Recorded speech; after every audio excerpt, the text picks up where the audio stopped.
there is something which can accurately help you understand and predict what will happen in future relationships and how people act as a whole. Now, this is something which honestly isn't really talked about too much. And in my opinion, I don't even think it's talked about enough, but it will help understand relationships so much and it will explain so many interactions that you have had in your everyday life. This is a bit on understanding game theory and how you can use it to understand relationships and people as a whole. You might have heard of game theory before and know a little bit about it, but for those who don't know, game theory is by definition, a mathematical framework for analyzing situations where players make decisions that affect each other's outcomes. Now, that's a little bit complicated, so to keep it really simple, I'll simplify this with some pictures and some examples. You are with another kind of player, and this player and you can hit two buttons. The first button will give you 5 points, but give the other player 1 point. We will call this the defect button, or just defect. The second button will give you 3 points and give the other player 3 points. We will call this button the cooperate button, or just cooperate. The other player has access to these buttons as well. Now, if you choose to hit the defect button, for instance, or just defect, you will both only gain 1 point. If one player presses the cooperate button and another player presses the defect button, the player who pressed the defect button will gain 5 points, while the person who pressed the cooperate button will gain 1 point. If both players press the cooperate button, though, this will both give each player 3 points. Now, overall, the most points can be gained by an individual by constantly pressing the defect button. However, the most points can be gained by a group as a whole by constantly cooperating. There are a couple of regular game theory strategies. So for instance, one of them is AC, or always cooperate, meaning that they always hit that cooperate button.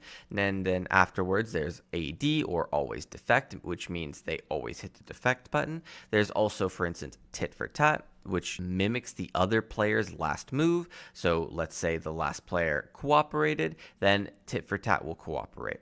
If the last player defects, then they will end up defecting the next turn afterwards. Tit for tat will always start with cooperating. They do not start with defecting. And another example could be, for instance, Sherlock Holmes, or the strategy Sherlock Holmes, which is cooperate but defect and see every now and then if the other player defects back. Now, if they don't defect back, then you take advantage of them and you start defecting.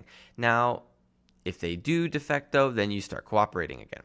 There are endless strategies, but these are some examples. So what I say in the future makes sense, because there will be a couple of strategy stuff, and you'll sort of understand why this is a bit important, because this will help you, to keep it really simple, identify future players. Now, this is the basics of game theory, to keep it simple, but let's understand how this affects relationships a bit more. Now, there's a ton of variables in game theory, honestly. I mean, there's so many variables. I'm not going to be going over all of them, but I will go over some of the key ones to help understanding relationships in a little bit more detail and explain a bit as to why they are helpful. Then, towards the end of the video, I'll give a little bit of examples of real life situations which show how applicable and effective game theory is, especially if you can identify what kind of player they are, or what kind of player you are with in this case, as well as if they are, for instance, maybe male or female, sub or dom. I mean, there are so many variables that you can attach. I'm not going to be explaining all of them, but this is going to be really important. Now, the more accurate you are able to identify what kind of player you are interacting with, the more you will be able to predict how that player reacts to certain situations, and you can use that to your advantage. Now, let's add a variable, and slowly we will be adding more and more variables to the situation which I talked about before, for instance, where you either click that button of cooperate or you click that button of defect. You can apply this to nearly every single relationship and person in life, and it will make a lot of sense. And I'll be explaining what I mean. So first off, let's start off with adding another variable. let's add the variable of reputation. Now, what do I mean by reputation? What I mean is, what is the pattern that you are displaying? Are you regularly cooperating with others, or are you defecting? And what do others have to say about you? For instance, how do they treat you as well? What kind of player do they view you as? Do they view you as somebody who is always cooperating, for instance, and maybe a pushover, or always defecting, a complete asshole and a jerk? Or are you something in between? What exactly is your strategy? This is particularly important, especially when it comes to pre-selection and what I would like to say, piquing a woman's interest. Even though game theory doesn't explain romantic relationships particularly well, in my opinion, still understanding reputation is very, very important, because this is literally what pre-selection is. Now let's add another variable after that, fairness. Now, when I cooperate, for instance, you will gain 3 points and I will gain 30 points. However, when I defect, you will gain 1 point and I will gain 100. It basically means, is the game that you're playing with the other person even worth their time? Is what they are getting worth it to them? Now, some games aren't even worth playing, for instance. And a great example is, why work at a 9-to-5 job that pays literally nothing when you have another option to make more money? The points you score at that 9-to-5 job, for instance, such as money or time spent, might be only 1, whereas it's nothing worth compared to the other potential option that you have. For instance, making a business, which gives you 10 points. That's an example of what fairness means in this case, or the variable of fairness. Now, another variable that you can add after that is observability. This is incredibly important in everyday life. I cannot stress this enough. For instance, observability is, are we able to see results or efforts of how clear the defection or the cooperation is? Now, you can use this in relationships, you can use this in the workplace, you can use this in your family relationships, not just romantic, but with your family or even friendships as well. This will tell you a lot about the person. So, for instance, what the variable of observability means is, if somebody was told to work on a project, for instance, and they have worked on it for supposedly 10 weeks, and yet after 10 weeks, they have nothing to show, that is a very, very clear example of, well, their work is invisible, and the observability here does not exist because they clearly are showing no result or no effort. Now, you can use this, for instance, when you're talking to another girl to really determine whether or not she is or isn't interested in you. For instance, does she actually give you attention? Does she actually want to talk to you? Does she initiate? These are examples of seeing results or efforts, and you can do the exact same thing in the workplace, which is give somebody a task and see, do they actually complete that task? Another example could just be in your family relationships, for instance. So you ask somebody to maybe pick you up, or maybe you ask somebody to help you out with something because, I don't know, you need help cooking food or whatever, right? And you see the work that they actually do on the project or that thing that you told them to do. Now, for instance, if they are late, then that's a clear indicator that they are not putting in the effort in order to basically get you from point A to point B, or help you in this case after you ask them to help you. So that's in some way basically helping you determine whether or not they are or aren't reliable. That's what you can use observability for. Another variable that you can add after that is communication. So simply, what plus when plus stake. Now, an example of communication in this sense, poor communication, would be you asking somebody to, hey, can you maybe pick me up at 5 o'clock, right? And all they say is, I will try to do it. That's all they say. Now, another example of more effective communication, or more detailed in this case communication, would be saying, hey, can you pick me up at 5 o'clock? And their response is, I will pick you up by 5 p.m. tomorrow, and if I am late, I will give you an extra $30. What plus when plus stake. The more that you add there, the more effective that communication is. Now, this is particularly important, though, only during situations where you're able to communicate directly with the other player, because some communication is very indirect, which is a little bit annoying. So I'm not going to be explaining that, though.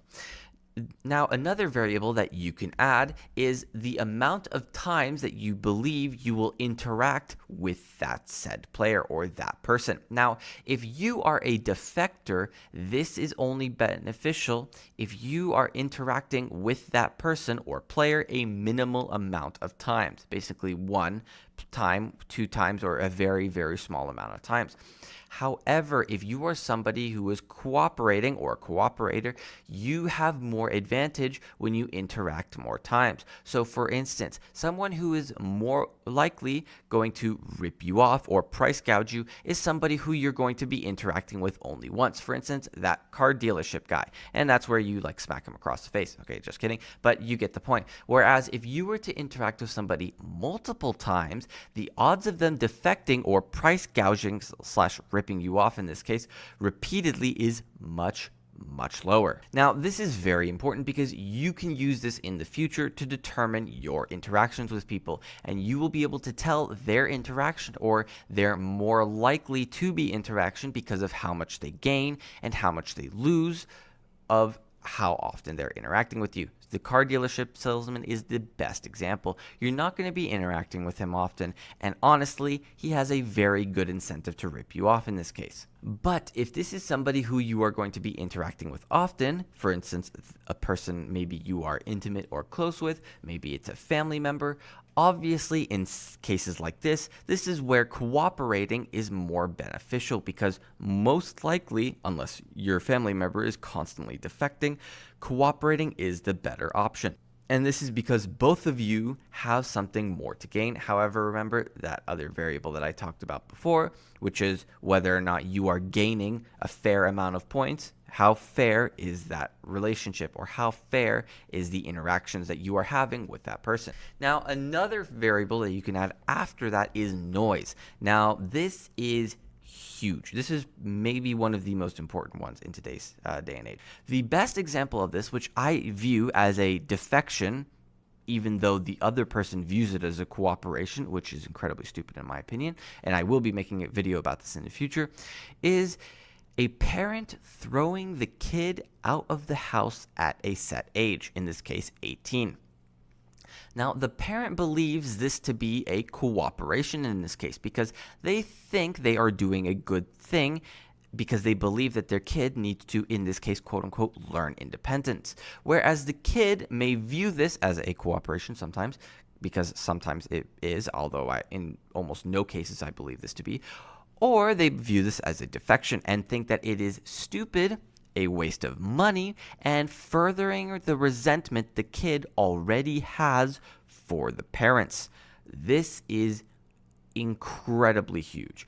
I cannot stress this enough. This has been done so many times, and anybody who thinks kids grow up at 18 is, one, has amnesia because they don't realize or they don't remember themselves how stupid they were at 18 years old, let alone how stupid they were at probably 25 or even 24 years old, even 23 years old. In my opinion, people don't even sometimes fully develop their brain or fully develop their thinking patterns of how they think until they reach like 30 or 40 years old sometimes. I mean, it's ridiculous. So the fact that they're throwing kids out at 18, in my opinion, this is just a lack of thinking and a lack of remembering how they were at that age and how stupid they were at that age. But that's besides the point. Now, these are all examples of how game theory is relevant, but in real life, you can apply this even more and make this even more applicable to real life and predict the outcome of situations, especially if you are able to identify what kind of player you're dealing with and their strategy. So here's a really good example. Now, the best example that you could do of this in your real life and determine what kind of person or player that you're interacting with is look at your friends you might have in your life or people you are close with. Maybe it's somebody you think that you love romantically, or maybe it could even be somebody you are blood related with. For instance, your mother, your father, your brother, your sister, doesn't really matter. Now, what kind of person are they? In this case, what kind of strategy do they employ? Are they always cooperate? Are they always defect? Are they tit for tat? Are they Sherlock Holmes? What exactly are they? Now, a really quick example of some questions that you can ask just to see them objectively is, do they often flake on things? What memories do you have of them flaking on things? Do they repetitively flake on things? Are they more reliable or are they less reliable? Do they neglect doing chores even when doing them is a net benefit for everyone, for instance? So a great example would be, let's say you want to keep the house maybe nice and tidy for some reason, or maybe you want to make sure that dishes are being done, or it doesn't really matter, you're lifting bags or grocery bags into the house. Do they do what will end up being a net benefit for everyone? Or do they do that less often? Do they do that more often? What are the situations do they do that in? Another question that you can ask is, what exactly is their reputation like? What do people say about that person? Do their actions line up with their reputation as well? Now, this is really important because in today's day and age, especially just in the modern world, and on top of that, just the society that we live in, as a general rule, you may not know this exactly, but women are expert manipulators. And what they are doing, which you do not realize when it comes to this thing of game theory, they are also, I would probably say, experts in game theory, whether or not they do or don't recognize it, is the fact that they will purposefully sometimes spread rumors or purposefully make somebody look in a bad light, because women fight in terms of reputation destruction, men fight in terms of physical action in most cases. So a great example is a woman might spread a rumor, for instance, about somebody that she wants to make them look bad. So now she says, hey, this person maybe was a slut, or maybe they did this that was really bad to Jerry, and they hit Steve across the face or whatever. And yet their actions of, for instance, what that person said versus how you know them to be, of what their reputation is, that is a very clear indicator that that rumor might be false in this case, and that it is trying to be spread. And you would also take note of who exactly was the person who said this rumor. Was this a girl who told you this rumor, or was this a guy? And the reason that's really important is because guys will usually spread this rumor without even thinking twice, whereas a girl will spread this rumor intentionally with malice and purposefully trying to, basically in this case, defect towards that person. And they will try to do this and make other people in that group also defect towards that person, basically. It's a really nasty sort of thing. And I cannot stress this enough. This is very important in dealing with people. Now, if you're interested in more details about all of this, go check out the Understanding Men, Women, and Relationship playlist, where I explain all of these in way more detail. All of the videos there are going to be available to everyone, and members get early access to all the videos that I make before the actual release date. And thanks for watching. I hope you learned something, and I'll see you in the next one.